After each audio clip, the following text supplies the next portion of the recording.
Geoff Davis is a former Republican congressman. Welcome to our program, Congressman Davis.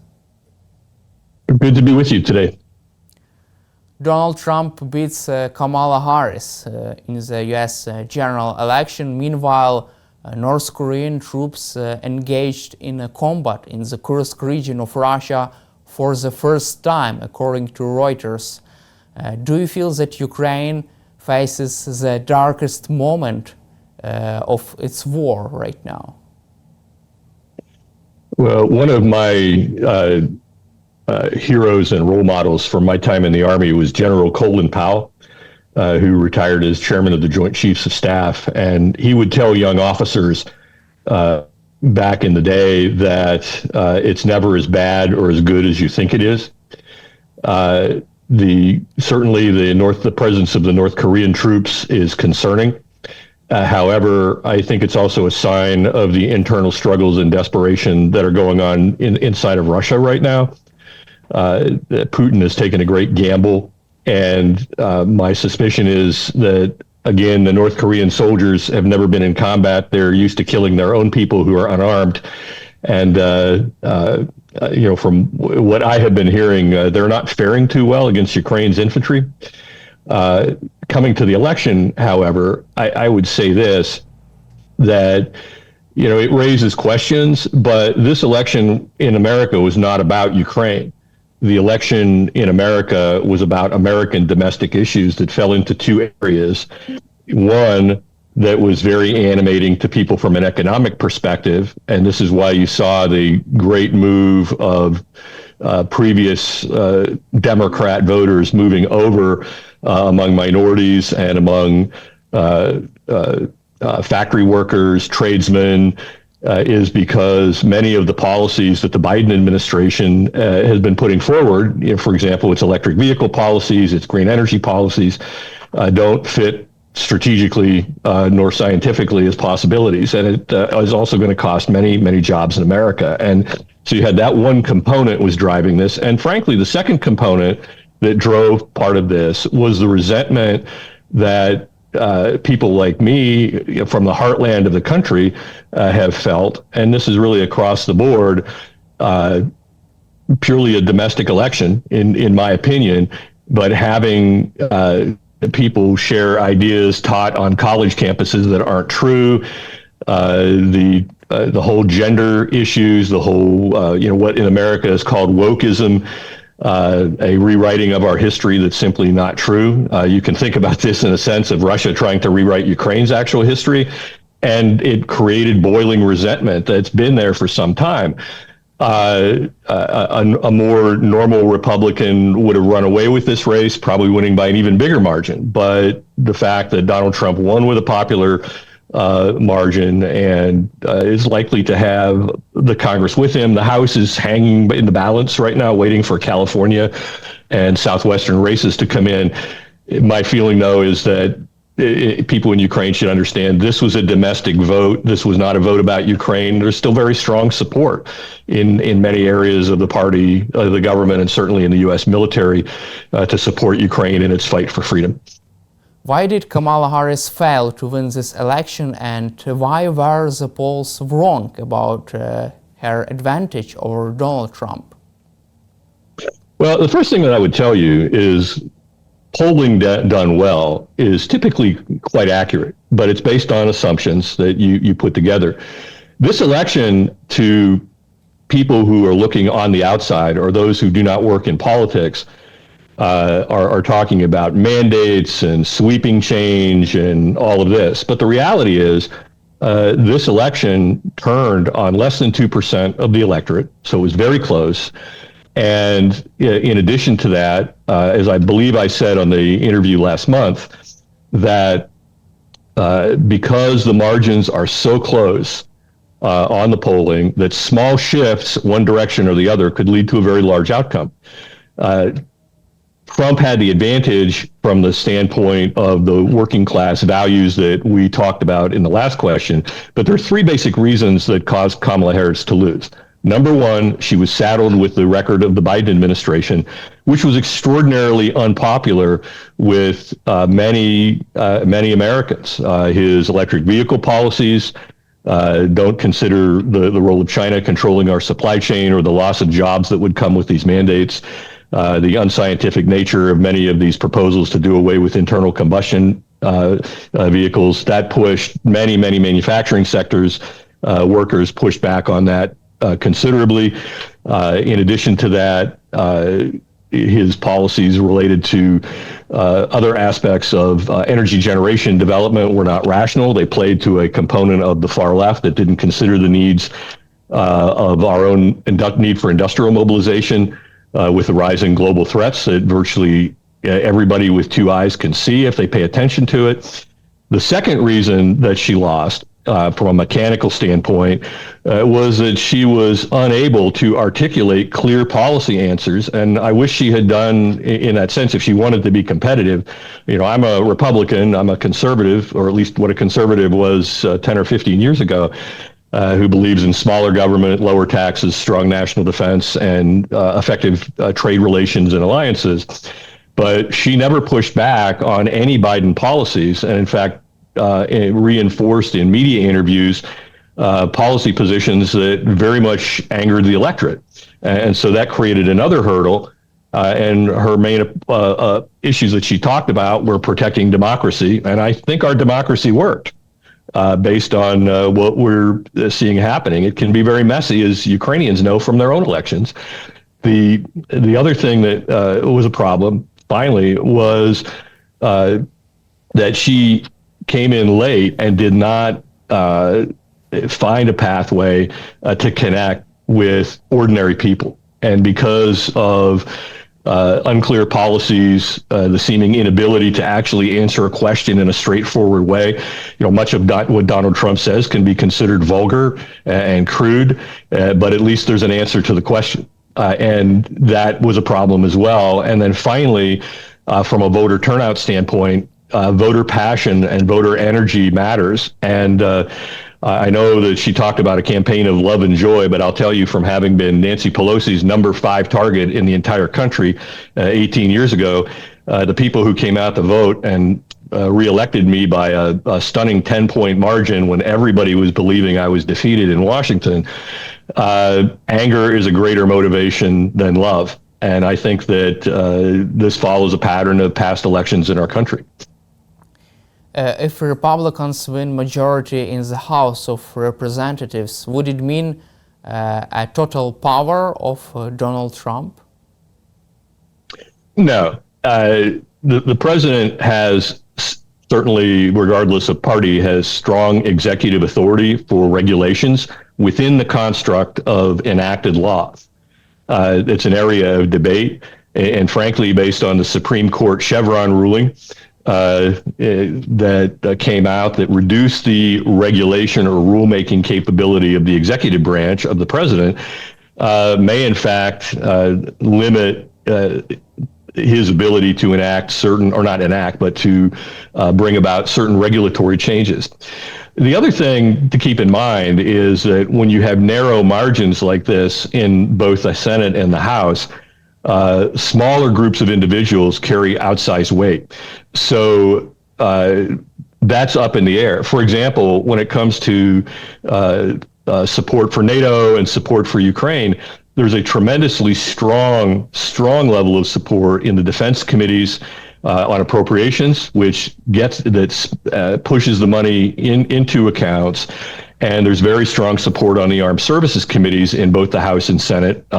New Senate Armed Services Chair Roger Wicker, a long time friend of mine, is the chairman. He understands the strategic nature of this and the importance of support. And I think what we're going to see is a conversation. Donald Trump offered no specifics as part of the bluster of the campaign, but the reality's on the ground, and certainly where the positions of United States military leadership and much national security leadership outside the Biden appointees is still very supportive and understands the value. So there's going to be an ongoing conversation. And in addition to that, it always comes down in the United States to a math problem. There are three numbers you have to hit to have anything happen. It's 218 in the House to pass, 60 in the Senate, a supermajority, or in the case of what's called a reconciliation or budget bill, 51, and then you have to have a president to sign the legislation. And we even saw during the Trump presidency where Congress overturned policies that the president had wanted. And that was true in both Republican and in Democrat Congresses in the first and second half of his administration.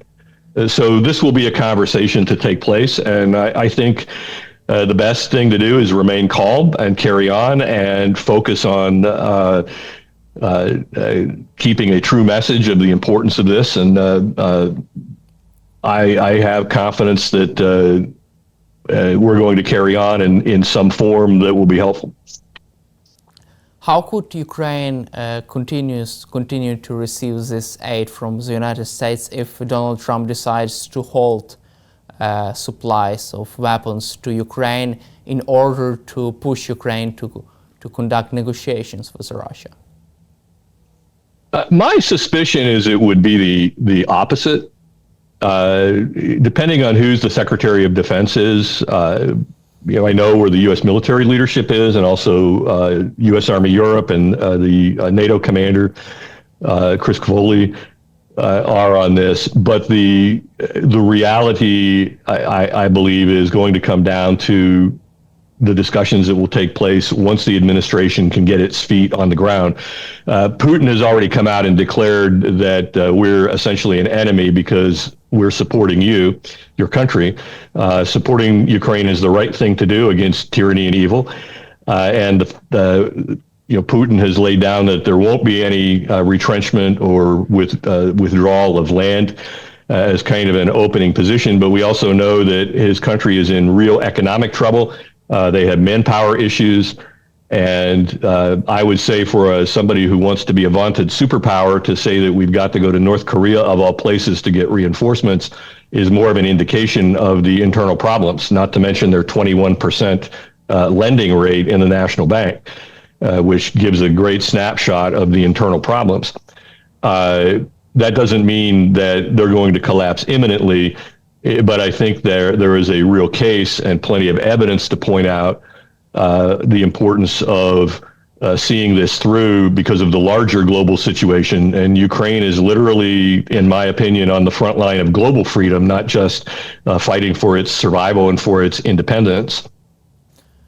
Financial Times reported that Trump's plan to end the war in Ukraine could include creating a demilitarized zone in Ukraine, freezing the conflict, and putting some European boots on the ground, pushing European countries, allies, to check the implementation of this treaty, which could be negotiated between Ukraine and Russia. What is your reaction to this? Do you believe in such a scenario? I don't see it aligning yet. I personally think that more will have to unfold. And we don't have the people in place that will be making recommendations to the new president. I think the bigger question is it's more than just the United States. And I was glad that Mark Rutte at NATO made the statements about the importance of European mobilization. Germany, Olaf Scholz, for his comments 2.5 years ago, about mobilization and a turning point in a new direction, I would have to say Germany still has not stepped up to a level that it should and needs to understand the importance of mobilization. I think that seeing the collapse of their coalition yesterday will put the CDU party back in power, and I think we'll see, again, a move in the right direction there. But they're certainly receiving a lot of Russian misinformation. But Europe needs to stand up the way the Nordic countries have, proportionally, not only mobilizing themselves, but providing additional support for Ukraine in its fight. As I've said before, Putin understands he cannot defeat NATO. Fighting it as one entity, it's trying to do death by 1,000 cuts. And it's important for the West to understand this is a fight about much more than Ukraine. This is a fight about limiting global hegemony of authoritarian states that don't believe in the principles of freedom and free communication and free movement of people. Mike Johnson said that he would not like to approve another aid packages for Ukraine because Donald Trump would end the war. Does it mean that Mike Johnson would be again main obstacle for Ukraine to receive another aid approved by the Congress? Well, he was against it before he was for it last time, to keep things in perspective. He has a delicate balance of navigating some of the interesting political factions that have emerged in the last several years within both the Republican and Democratic parties.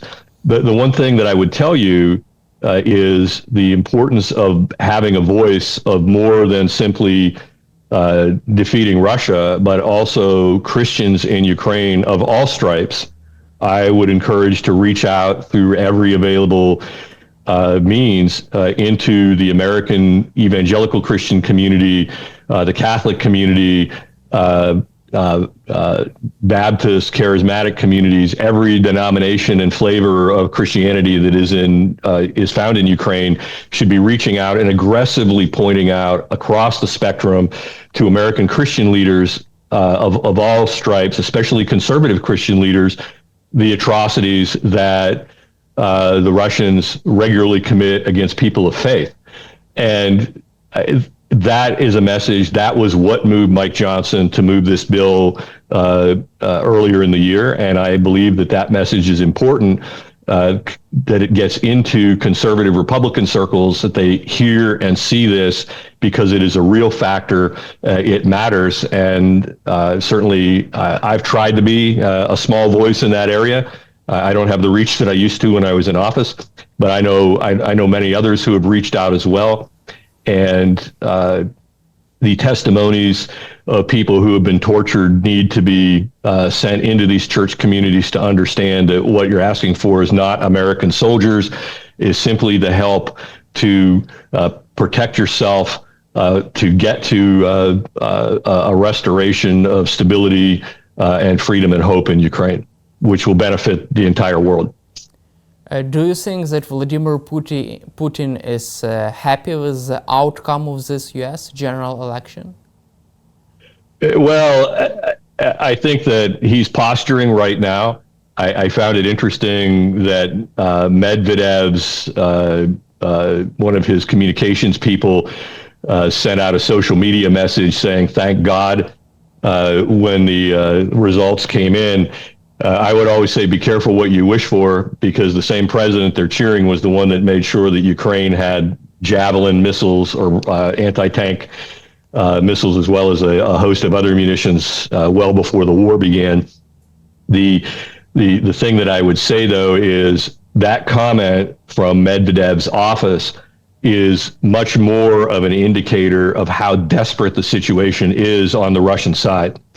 And even though, I know there are small ground gains being made regularly with the so-called meat assaults, what it shows you is you no longer have a Russian army that is a maneuver army. It's a horde of people that are being pushed towards certain death in most cases, where Ukrainian units are winning sometimes 5, 8, 10 to 1, defeating these untrained Russians. And now we're going to see these North Koreans experience the same fate.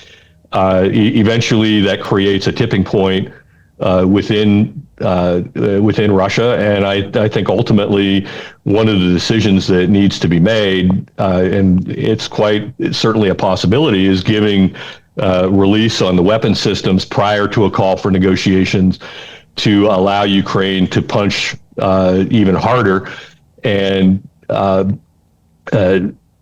continue this support and set that as the stage for whatever ends up happening to bring this to an end. I'd leave you with one point. Wars end for basically one of two reasons. The one reason is one side is simply defeated and conquered totally. The other aspect of this is both sides come to exhaustion, and most conflicts through history are somewhere in the middle. I believe that it's critically important for Ukraine to have a decisive victory, one that can preserve its institutions, its communities, its vibrancy, its arts, its culture going into the future. And I'm still betting on that. How can Donald Trump deal with the North Korean deployment to Russia? Well, I have a simple solution to that, and I think it's probably where many in the U.S. military are.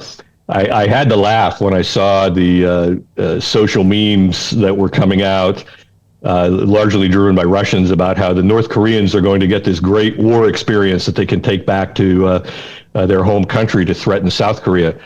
Except the dirty secret of reality is I don't believe any of those soldiers are ever coming back. Kim Jong-un simply used them as collateral, as a barter, if you will, for the other things he wants in return. And I believe that, again, it's a sign of desperation. I would release those weapons, and I think that the more the North Koreans are defeated, that actually weakens the Kim regime even further economically. And it's in dire straits itself, because it starves its people and starves the people in its military in order to build their rockets and their missiles. Thank you, Congressman Davis, for your time and for your support for Ukraine, and glory to Ukraine. Absolutely. Thank you.